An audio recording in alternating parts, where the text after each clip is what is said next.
ಕೇಡಿ ನೋಡಿದ್ಮೇಲೆ ಧ್ರುವ ಸರ್ಜಾ ಫ್ಯಾನ್ಸ್ ಹೇಳ್ತಾ ಇದ್ದಾರೆ ನಮ್ಮ ಬಾಸ್ ಒರಿಜಿನಲ್ ಬಾಡಿ ಎಲ್ರು ಬಂದು ನೋಡಿ ಕೇಡಿ ಅಂತ. Wow, fantastic, mind blowing, next level ಆಗಿದೆ ಕೇಡಿ ಸಿನಿಮಾ ಅಂತ ಈಗಾಗಲೇ ಜನ ಸಿನಿಮಾ ನೋಡಿ ಹೊಗಳ್ತಾ ಇದ್ದಾರೆ. ನಾನಂತೂ ಇವತ್ತು ಕಾರ್ಮಿಕರ ದಿನಾಚರಣೆ ರಜಾ ಇರೋದ್ರಿಂದ ಸಿನಿಮಾ ನೋಡ್ಕೊಂಡು ಬಂದೆ, ಹೇಗಿತ್ತು ಅಂತ ಹೇಳ್ತೀನಿ. ನಿಜವಾಗ್ಲೂ ಜನ ಹೇಳ್ದಂಗೆ ವಾವ್ ಅನ್ನೋ ರೀತಿ ಸಿನಿಮಾ ಇದೆಯಾ? ಕೇಡಿ ಸಿನಿಮಾದಲ್ಲಿ ಯಾವ ರೀತಿ ಟ್ವಿಸ್ಟ್ ಕೊಟ್ಟಿದ್ದಾರೆ, ಪ್ರೇಮ್ ಅವರು ಮತ್ತೆ ಕರಿಯಾನ ಸೃಷ್ಟಿ ಮಾಡಿದ್ರ, ಕೇಡಿ ಸಿನಿಮಾದಲ್ಲಿ ಕಿಚ್ಚ ಸುದೀಪ್ ಅವರ ಕ್ಯಾಮಿಯೋ ರೋಲ್ ಹೇಗಿದೆ, ಕೇಡಿ ಸಿನಿಮಾದಲ್ಲಿ ರಮೇಶ್ ಅರವಿಂದ್ ಅವರ ಕ್ಯಾರೆಕ್ಟರ್ ಟ್ವಿಸ್ಟ್ ಏನು, ಶಿಲ್ಪಾ ಶೆಟ್ಟಿ, ಸಂಜಯ್ ದತ್ ಅವರ ಪಾತ್ರಗಳು ಏನ್ ಹೇಳ್ತಾ ಇದಾವೆ, ಜೊತೆಗೆ ಅಣ್ಣಯ್ಯಪ್ಪ ರವಿಚಂದ್ರನಾಗಿ ಹೇಗೆ ಕಮಾಲ್ ಮಾಡಿದ್ದಾರೆ.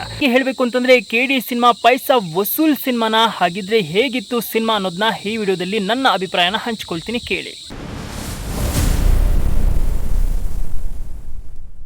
ಎಲ್ಲರಿಗೂ ನಮಸ್ಕಾರ, ನೀವು ನೋಡ್ತಿದ್ರ ಕ್ಯಾಪ್ಟನ್ ಕರ್ನಾಟಕ ಚಾನಲ್. ನಾನು ವೈಭವ್ ವೇದಾಂತ್. ಒಂದು ಸಿನಿಮಾ ನಮಗೆ ಇಷ್ಟ ಆಗಬೇಕಾದ್ರೆ ನಾವು ಮೊದಲು ಎಕ್ಸ್ಪೆಕ್ಟೇಷನ್ನ ಬಿಡಬೇಕು. ನಾವು ಯಾವಾಗ ಎಕ್ಸ್ಪೆಕ್ಟೇಷನ್ ಇಟ್ಕೊಳ್ದಿರಾ ಸಿನಿಮಾ ನೋಡೋಕೆ ಹೋಗ್ತೀವಿ, ಆಗ ಸಿನಿಮಾ ನಮಗೆ ಈಸಿಯಾಗಿ ಅರ್ಥ ಆಗೋಕ್ಕೆ ಶುರುವಾಗುತ್ತೆ ಮತ್ತು ಎಂಟರ್ಟೈನ್ಮೆಂಟ್ನ ತೊಗೊಂಡು ಬರ್ಬೋದು. ನಾವು ಎಕ್ಸ್ಪೆಕ್ಟೇಷನ್ ಇಟ್ಕೊಂಡು ಹೋದಾಗ ಎಂಟರ್ಟೈನ್ಮೆಂಟ್ ಅನ್ನೋದು ಸಿಗೋದಿಲ್ಲ. ಯಾಕೆಂದರೆ ನಮ್ಮ ಎಕ್ಸ್ಪೆಕ್ಟೇಷನ್ ತಕ್ಕಂಗೆ ರೀಚ್ ಆಗಿಲ್ಲ ಸಿನಿಮಾ ಅಂತಂದರೆ ಅಲ್ಲಿ ನಮಗೆ ಡಿಸಪಾಯಿಂಟ್ ಆಗುತ್ತೆ. ಸೊ ಈ ಕೇಡಿ ಸಿನಿಮಾದಲ್ಲಿ ನನಗೆ ಯಾವುದೇ ಎಕ್ಸ್ಪೆಕ್ಟೇಷನ್ ಇರಲಿಲ್ಲ. ನಾನು ಆರಾಮಾಗಿ ಟ್ರೈಲರ್ ನೋಡಿ ಸುಮ್ಮನೆ ಹೋಗಿದ್ದೆ. ಸೊ ಅದಕ್ಕಾಗಿ ನನಗೆ ಸಿನಿಮಾ ತುಂಬ ಚೆನ್ನಾಗಿ ಇಷ್ಟ ಆಯಿತು. ಮೊದಲಿಗೆ ಕತೆ ಏನು ಅಂತ ಹೇಳೋಕೋಯ್ತು ಅಂತಂದರೆ, ಇಲ್ಲಿ ಪಾರ್ಟ್ 1 ಪಾರ್ಟ್ 2 ಇದೇ ಸಿನಿಮಾ ಅನ್ನೋದನ್ನ ಮೊದಲೇ ಹೇಳಿದ್ದಾರೆ ಸಿನಿಮಾ ತಂಡದವರು. ಹಾಗಾಗಿ ಕತೆನ ಜಾಸ್ತಿ ಹುಡುಕಾಗೋದಿಲ್ಲ.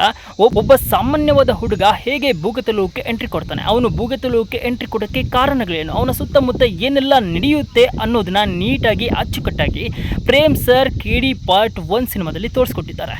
ಸೊ ಇದೇ ಕಥೆಯ ಹಂದರವಾಗಿದೆ. ಸೊ ಇದರಲ್ಲಿ ತುಂಬ ಟ್ವಿಸ್ಟ್ ಇದೆ ಮತ್ತು ಆ ಟ್ವಿಸ್ಟ್ಗಳನ್ನ ನಾವು ಸಿನಿಮಾದಲ್ಲಿ ನೋಡಿನೇ ಎಂಜಾಯ್ ಮಾಡಬೇಕು. ಇನ್ನು ಈ ಸಿನಿಮಾದಲ್ಲಿ ಅಣ್ಣ ತಮ್ಮಂದರ ಬಾಂಧವ್ಯ ಅನ್ನೋದೊಂದಿದೆ. ಆ ಬಾಂಧವ್ಯ, ಅವರ ಎಮೋಷ್ನಲ್ ಈ ಸಿನಿಮಾಗೆ ಇನ್ನೊಂದು ಟ್ವಿಸ್ಟ್ ಕೊಡುತ್ತೆ ಅಂತಲೇ ಹೇಳ್ಬೋದು. ಮೋಸ್ಟ್ ಹೈಲೈಟ್ ಪಾಯಿಂಟ್ಸ್ ಅಂತ ಹೇಳ್ಬೋದು ಈ ಅಣ್ಣ ತಮ್ಮಂದರ ಬಾಂಧವ್ಯ ಈ ಸಿನಿಮಾದಲ್ಲಿ.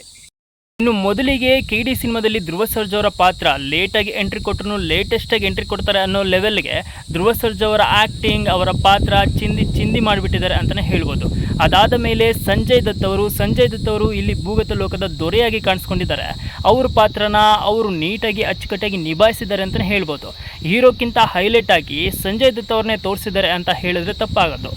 ಇನ್ನು ಅದಾದ ಮೇಲೆ ಶಿಲ್ಪಾ ಶೆಟ್ಟಿಯ ಕ್ಯಾರೆಕ್ಟರ್ ಏನಿದೆಯೋ ಮತ್ತೊಂದು ಟ್ವಿಸ್ಟ್ ಕೊಡ್ತಾ ಇದೆ. ಆ ಟ್ವಿಸ್ಟ್ನ ನೀವು ಸಿನಿಮಾದಲ್ಲಿ ನೋಡಿ ಎಂಜಾಯ್ ಮಾಡಬೇಕು. ಮತ್ತು ರಮೇಶ್ ಅರವಿಂದ್, ಹಿಂದೆಂದೂ ನೋಡದ ರಮೇಶ್ ಅರವಿಂದ್ ಅವ್ರನ್ನ ನಾವು ಈ ಸಿನಿಮಾದಲ್ಲಿ ಹೊಸ ಅವತಾರ, ಹೊಸ ಪಾತ್ರದಲ್ಲಿ ರಮೇಶ್ ಅರವಿಂದ್ ಅವ್ರನ್ನ ನೋಡ್ಬೋದು. ಈ ರೀತಿಯೂ ರಮೇಶ್ ಅರವಿಂದ್ ಅವರು ಮಾಡ್ತಾರಾ, ಇವ್ರಿಗೂ ಈ ರೀತಿ ಕೆಪಾಸಿಟಿ ಇದೆಯಾ ಅನ್ನೋ ರೀತಿಯಲ್ಲಿ ರಮೇಶ್ ಅರವಿಂದ್ ಅವರು ಆಕ್ಟಿಂಗ್ ಮಾಡಿದ್ದಾರೆ ಇದರಲ್ಲಿ. ಎಲ್ಲರೂ ಕೂಡ ಸಿನಿಮಾ ಮುಗಿದ ಮೇಲೆ ರಮೇಶ್ ಅರವಿಂದ್ ಅವ್ರ ಬಗ್ಗೆ ಮಾತನಾಡ್ತಾರೆ. ಅಷ್ಟರ ಮಟ್ಟಿಗೆ ಅವರ ಕತೆ, ಅವರ ಪಾತ್ರ ಇದೆ ಈ ಸಿನಿಮಾದಲ್ಲಿ. ಅಷ್ಟೇ ಚೆನ್ನಾಗಿ ಮೂಡಿ ಬಂದಿದೆ ಸಹ. ಇನ್ನು ರವಿಚಂದ್ರನ್ ಸರ್ ಅಣ್ಣಯ್ಯಪ್ಪ ಪಾತ್ರದಲ್ಲಿ ಇದರಲ್ಲಿ ಕಾಣಿಸ್ಕೊಂಡಿದ್ದಾರೆ. ಸೊ ಅಣ್ಣಯ್ಯಪ್ಪ ಪಾತ್ರಕ್ಕೆ ಇನ್ನು ಸ್ವಲ್ಪ ಹೈಲೈಟ್ ಆಗಿ ಇನ್ನು ಪಾತ್ರಕ್ಕೆ ಸ್ಟ್ರಾಂಗ್ ಕೊಡಬೇಕಿತ್ತು ಅಂತ ನನ್ನ ಅನಿಸಿಕೆ.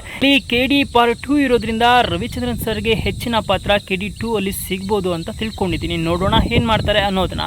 ಇನ್ನು ಅದರ ಜೊತೆಗೆ ಎಲ್ಲರ ಮೈ ರೋಮಾಂಚನಗೊಳಿಸೋದು ಕಿಚ್ಚ ಸುದೀಪ್ ಅವರ ಕ್ಯಾಮಿಯೋ. ಹೌದು, ಕಿಚ್ಚ ಸುದೀಪ್ ಅವರ ಕ್ಯಾಮಿಯೋ ಏನಿದೆಯೋ ಅದು ಎಕ್ಸ್ಟ್ರಾರ್ನರಿ. ಅಲ್ಲಿ ಬರೋ BGM ಮ್ಯೂಸಿಕ್ ಇದೆಯಲ್ಲ ಅದಂತೂ ಸೂಪರ್. ಮತ್ತು ಆ ಕ್ಯಾರೆಕ್ಟರ್ ವಿಷನ್ ಇದೆಯಲ್ವಾ, ಆ ವಿಷನ್ ಅಂತೂ ಮಸ್ತ್ ಆಗಿದೆ ಅಂತ ಹೇಳ್ಬೋದು. ಇನ್ನು ಆ ಕ್ಯಾಮಿಯೋ ಇಂಟ್ರೋ BGM ಜೊತೆಗೆ ಕಿಚ್ಚ ಸುದೀಪ್ ಅವ್ರಿಗೆ ಒಂದೆರಡು ಡೈಲಾಗ್ ಕೊಟ್ಬಿಟ್ಟಿದ್ರೆ ಥಿಯೇಟರ್ ಕಿತ್ತೋಗ್ತಿತ್ತು ಅಂತ ಹೇಳ್ಬೋದಿತ್ತು. ಅಷ್ಟರ ಮಟ್ಟಿಗೆ ಕ್ಯಾಮಿಯೋ ಇಂಟ್ರೋ ಆಗಿದೆ ಕಿಚ್ಚ ಸುದೀಪ್ ಅವರು. KD 2 ಅಲ್ಲಿ ಕಾಲಭೈರವ ಕಿಚ್ಚ ಸುದೀಪ್ ಅವರ ಪಾತ್ರ ಕಮಾಲ್ ಮಾಡೋದ್ರಲ್ಲಿ ಡೌಟೇ ಇಲ್ಲ ಅನ್ನೋದು ಈ ಇಂಟ್ರೋನೇ ತೋರಿಸ್ಕೊಟ್ಬಿಟ್ಟಿದೆ ನಮಗೆ.